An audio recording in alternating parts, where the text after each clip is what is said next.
निवडणुकीचे फुटेज आता 45 दिवसांमध्ये नष्ट केले जाणार आहेत।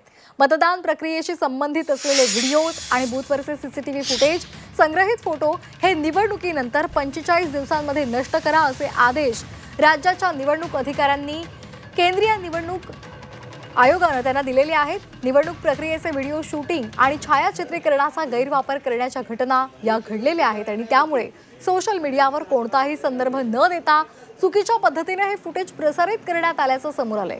त्यामुळे निवडणूक आयोगाने हा निर्णय घेतलेला आहे। दरम्यान महाराष्ट्र विधानसभेच्या निवडणुकीमध्ये मतदानाचा वाढलेला टक्का, लोकसभेनंतर अचानक वाढलेली मतदार संख्या संशयाच्या भोवऱ्यामध्ये असताना फुटेज 45 दिवसांमध्ये नष्ट करण्याच्या सूचनेमुळे विरोधकांनी आता निवडणूक आयोगावर टीकेची झोड उठवली आहे। जेव्हा निवडणूक आयोगाकडे आम्ही जातोय तेव्हा निवडणूक आयोग या पद्धतीचा कुठं ना कुठं मार्ग काढतोय। का लपवताय माहिती, का देत नाही, का 45 दिवसात आता एखादा उमेदवाराला कोर्टात जायचा, त्याला सगळी माहिती गोळागिळा करता करता 15-20 त्याच्यात 25 दिवस चालले जातात आणि त्यांनी सांगितलं की 45 दिवसात करा, तर ते डिस्ट्रॉय झालं तर कोर्ट काय करणार? त्याच्या माहिती लपवण्याची कारणं काय?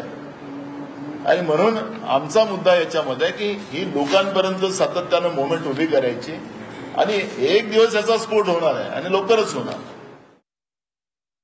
आयोगानं जो नियमात बदल करण्याचा प्रयत्न चालवलेला आहे तो भारतीय जनता पक्षाचे आणि त्यांच्या बगलबच्च्यांच्या घोटाळ्यांना प्रोटेक्शन देण्यासाठी। आतापर्यंत हे नियम नव्हते।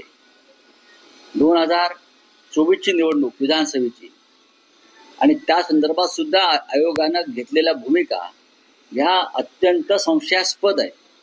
मग मतदार याद्या असतील, ईव्हीएम संदर्भातल्या तक्रारी असतील, बूथ ताब्यात घेण्याचे प्रकार असतील, हे सगळे पुरावे राहुल गांधीने वारंवार मागितलेले आहेत। जे महाराष्ट्रामध्ये 40 ते 60 लाख मतदान शेवटच्या 2 तासामध्ये वाढलं, त्याच्यामुळे त्यांनी आम्ही सगळ्यांनी मतदान केंद्रावरचं जे फुटेज आहे, कुठे वाढलं, कसं वाढलं अचानक, त्याचं फुटेज जेव्हा आम्ही मागण्याचा प्रयत्न केला तेव्हाही त्यांनी तो नियम बदलण्याचा प्रयत्न केला।